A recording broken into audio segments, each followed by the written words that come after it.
keep in mind that 2020 is just all over the map. Like, usually I have training blocks, and at the end of the training block, you have a peak race.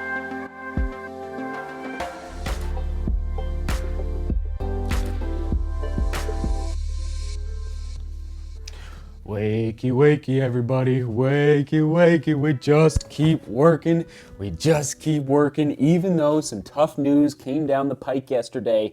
The World Mountain Running Championships was officially canceled over in Spain. Remember, that was one of the 3 options for me for racing for the rest of 2020. But there's 2 more options on the table. The Golden Trail Series in the Azores. We talked about all this a couple days ago, upper right-hand corner if you haven't seen that vlog. And then CIM out in California. But I'm getting a lot of questions about, Seth, could you walk us through your specific training plan and how you lay out your training and the rationale behind why you do workouts at certain times during the week?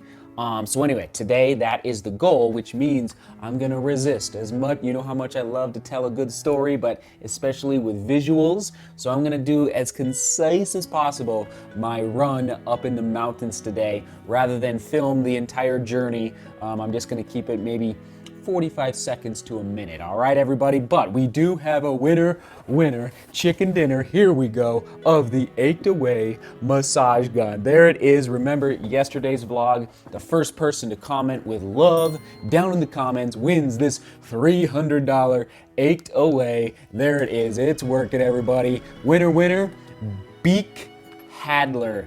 Beek Hadler, BEEK HADLER. You are the winner. Congratulations. But now, Beek, you got to reach out to me on Instagram, Twitter. If you can find my email in an old vlog, go for it. Just reach out to me and then we'll exchange mailing addresses and I'll put this in the mail for you. All right, let's go, everybody. Come on. Oh yeah, trying to keep it concise. Oh man, it's hard. I love telling a good visual story.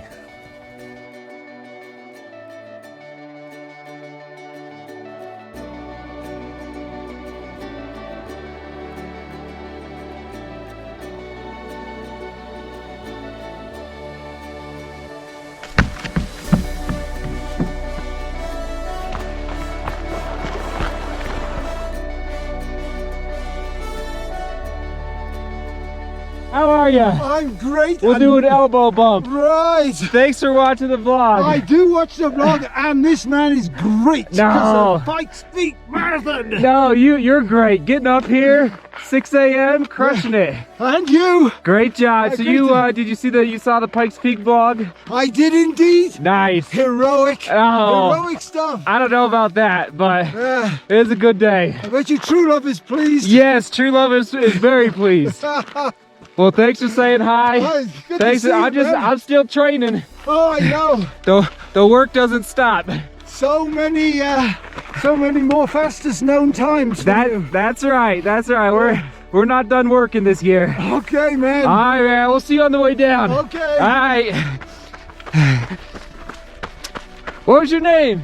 Theo. Theo. Shout out to Theo.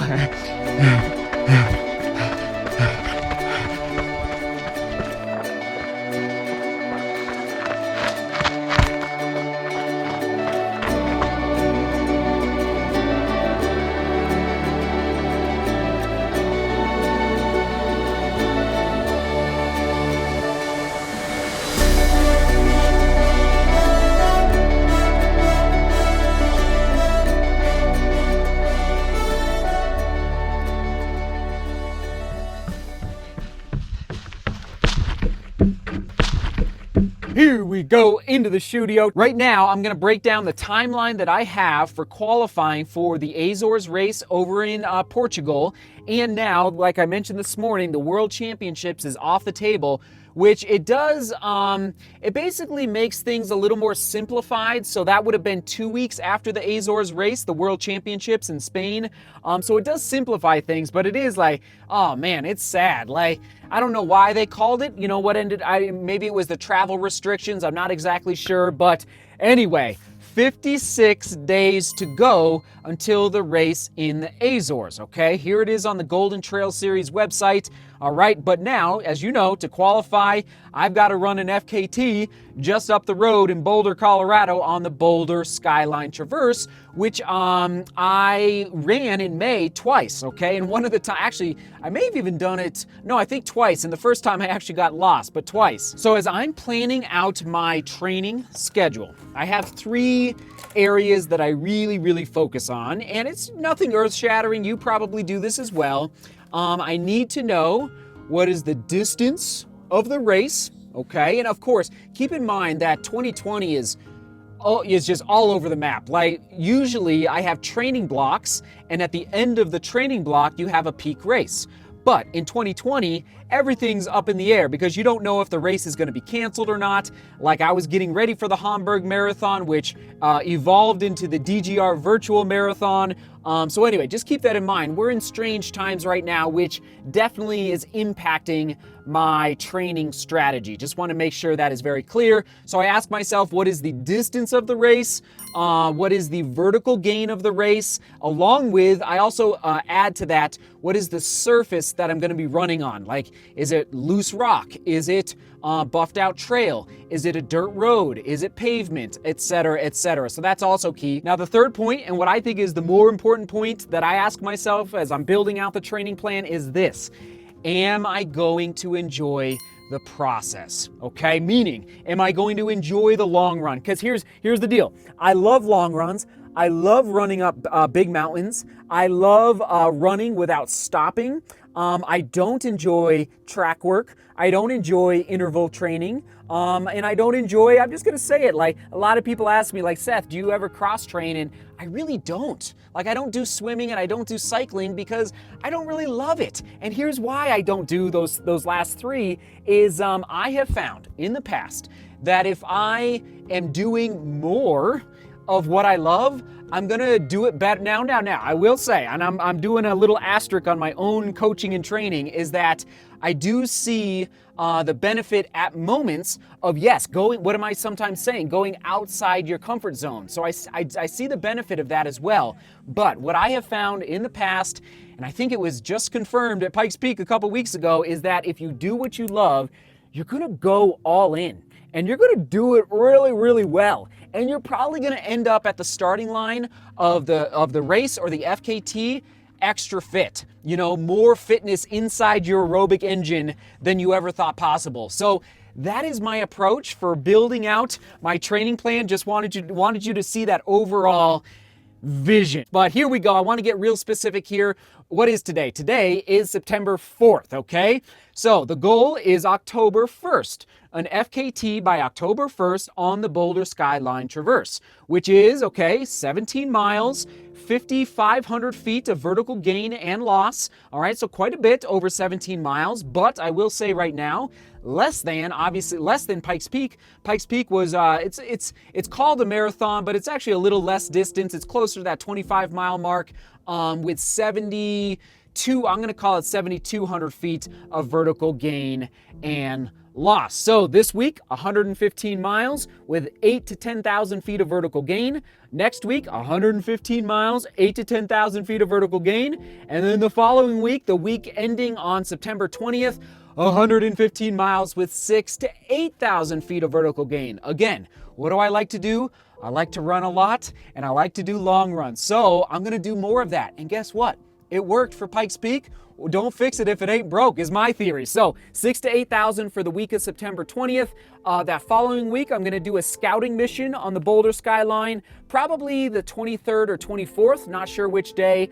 And then the 26th, we'll start the taper with on Thursday, October 1st, being the FKT on the Boulder Skyline Traverse. And just a note on the tapering, I like to do 6, 4, 3 before a race or before an FKT. So 6 miles, 3 days out, 4 miles, 2 days out, 3 miles, the day before. Okay, what we would call the shakeout. What else? Now here's the deal. 20, running up Pikes Peak versus this. So 26 miles, I'll just call it 26 miles versus 17 miles. 17, like, that's quite a bit different. That's, 8 to 9 miles less, which means I need more speed. So yes, on the 11th, the 19th, and the 25th, I have scheduled some speed sessions in the hills, okay? So probably Bierstadt on the 11th, most likely an FKT effort somewhere, probably Mount Princeton in BV, but we'll see on the 19th, and then another session on Bierstadt on the 25th. So this is my approach. This is what I do, and of course, really critical, taking care of the body, massage, foam rolling, gym, stretch, soaking, all those little things. Like, that's part of training as well. We cannot forget that. All right, you know the drill. I'm all about 2-hour plus runs, training for a marathon or training for any longer, race, definitely any race over 10K. Those 2-hour runs are really critical, building that aerobic engine, and doing what you love. And on that note of doing what you love, I just remembered I made a vlog about niching down in your racing, finding what you are passionate about. Running is so diverse. We've got road, trail, we've got ultra and short, we've got 1-mile road races and 100-mile road races, we've got track races, we've got so I made a vlog, upper right hand corner, which I think is really critical, especially for new runners, to discover what type of racing you really enjoy doing, okay? So I just want to really stress, like, do what you love in your training. And yes, okay, here we go. Question of the day. And this gets a little personal, but let's go for it. Like, do you actually enjoy your training? And if you have a coach, do you actually enjoy the coaching that the coach, like the training that the coach is giving you? And I think it's a really critical, if I was a coach, like, oh my goodness, it'd be a really critical conversation to have with every single athlete. Like, do you understand what we're doing here, and do you believe in it, and do you enjoy it? Because if you don't, I see kids training out here in Denver, and I pass them, and I know they're on the cross country team, and it looks like they're, it looks like they just got out of boot campers. Like, they do not look happy at all. And I'm like, oh, I feel so bad for them because they don't understand the bigger picture of running and how much, I guess, fulfillment and joy that running can bring into their life. If they, I'll just say it, if they find success. Like, success is really critical. Like, again, Pikes Peak was just an affirmation. Like, don't fix it if it ain't broke. This training that I'm doing right now, leading into the FKT in Boulder, it's almost the exact same, except for a little more speed work up in the hills as what I did for Pikes Peak. So anyway, that's my approach. I love you all. I think that is it for today on the vlog. Thanks for being here. Thanks for watching. I know I just threw a lot at you. I tried to be, one of my goals today was to try and be as specific as possible with all of you for my training. And yes, I'm that old school that I write it out in a book, and I keep this forever, just so you know. I keep it forever. All right. Oh gosh, where do we go from here? Niching down right there, niching down on the vlog. Boom, right there. Let's get it, but let's get some butter and let's get it, buddy. Right there, right there.